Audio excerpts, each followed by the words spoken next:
와, 이제 선거철이구나. 이번 52대 총학생회장단 선거에는 어떤 공약들이 있는지 한번 알아볼까? 교육 영역에 대한 공약. 학생들과 아주 밀접한 영역이지? 한번 공약을 들여다볼까? 이제부터 교육과 관련한 두 선본의 공약을 알아보도록 하겠습니다.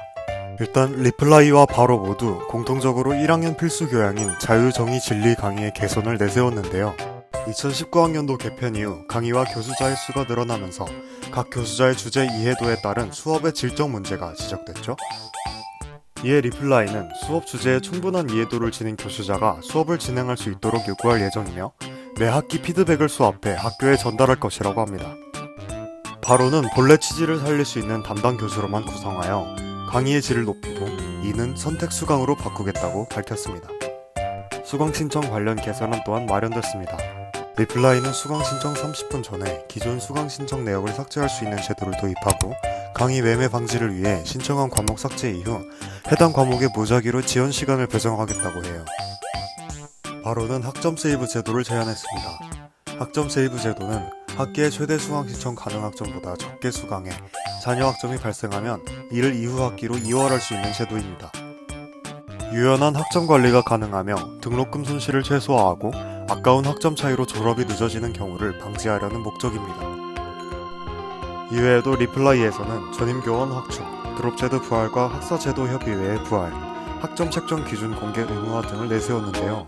특히 드롭제도 부활의 경우 학교 측의 드롭제도 반대 의견에 대한 대안을 제시했답니다. 바로 또한 이중과 융합전공 지원에 도움이 되는 정보 공개를 요구하고 온라인 강의 증설 및 개선을 통해 학생들의 수업권을 보장하며 실험 환경 개선 모니터링 지속 및 체계화, 앞자리 신청 제도 도입 등을 약속했습니다. 이번에 문화 영역 한번 볼까? 두 선보는 문화 분야에 대해 어떤 공약을 제시했을까요? 문화 분야에서는 크게 대동제, 입실렌티, 고연전으로 나뉩니다. 먼저 대동제에서의 대표적인 문제는 외부인의 과도한 출입과 공간 점거로 인한 불편인데요. 리플라이와 바로 모두 학우들의 불편을 해소할 해결책을 제시합니다. 리플라이는 재학생존을, 바로는 외부인존을 설치하기로 했습니다. 리플라이의 재학생존은 학생증이나 포털 인증을 통해 입장 가능하며 펜스를 통해 다른 구역과 구분됩니다. 반면 바로는 외부인에게 일부 구역만을 개방한 다음 펜스를 통해 외부인존을 구분합니다. 입실렌티의 경우에는 올해 라인업에 대한 불만족과 행사 진행의 혼란이 문제가 되었습니다. 리플라이와 바로에서 입실렌티 라인업에 대한 해결책으로서 선호도 조사를 제시하였습니다. 기존에는 응원단이 자체적으로 라인업을 선정했는데 내년부터는 학우들의 목소리의 반영을 약속했습니다. 이외에도 입실렌티와 관련된 추가적인 공약들이 존재하는데요. 리플라이에서는 재학생들의 안전과 즐거움을 보장하고자 입실렌티 앞자리 일부 구역을 재학생존으로 만들겠다고 하였고 바로에서는 엄청난 인파에서 비롯되는 통신 장애를 해결하고자 이동식 기지국이나 지향성 안테나를 통한 통신망 개선을 약속하였습니다. 입실렌티도 입실렌티지만 고연전 티켓 배부 문제도 논란이 됐습니다. 그래서 일단 리플라이와 바로 모두 체육위원회에서 배부되는 티켓이 어느 정도인지 정확한 수를 파악해 고연전의 모든 티켓 수를 투명하게 공개하기로 했습니다. 복지랑 주거 영역에선 어떤 공약을 제시했을까? 그럼 이제는 복지와 주거 분야에 대해서 알아볼까요? 먼저 두 선본 모두 공통적으로 학생상담센터 개선, 흡연구역 재정비에 대한 정책을 제안했습니다. 두 선본 모두 의료공제 확대를 약속했으나 리플라이는 자연계 캠퍼스까지 의료공제 도입을, 바로는 의료공제 대상 항목 추가를 제시했습니다. 공통부분 이외에도 다양한 사업이 제안됐습니다. 먼저 리플라이는 진로 설계에 도움이 되는 대학원 진학, 취업, 고시를 지원하겠다고 했습니다.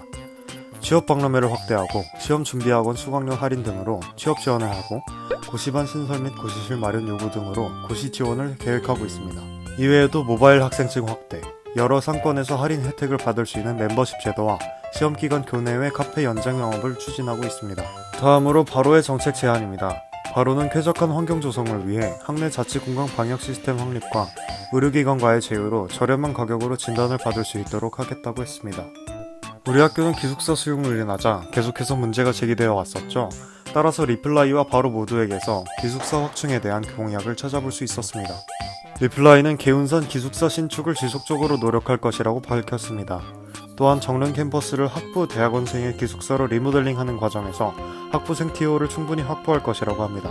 마지막으로 외부 기숙사나 연합 기숙사 도입을 추진하겠다고 약속했습니다. 바로에서도 기숙사 확충에 대해 외부 기숙사 도입 추진을 공약집에 담았습니다. 학우들은 지금 당장 기숙사가 필요하기 때문에 학교 주변 원룸을 학교에서 임대하여 학생들에게 재임대해주는 외부 기숙사를 도입하겠다고 밝혔습니다.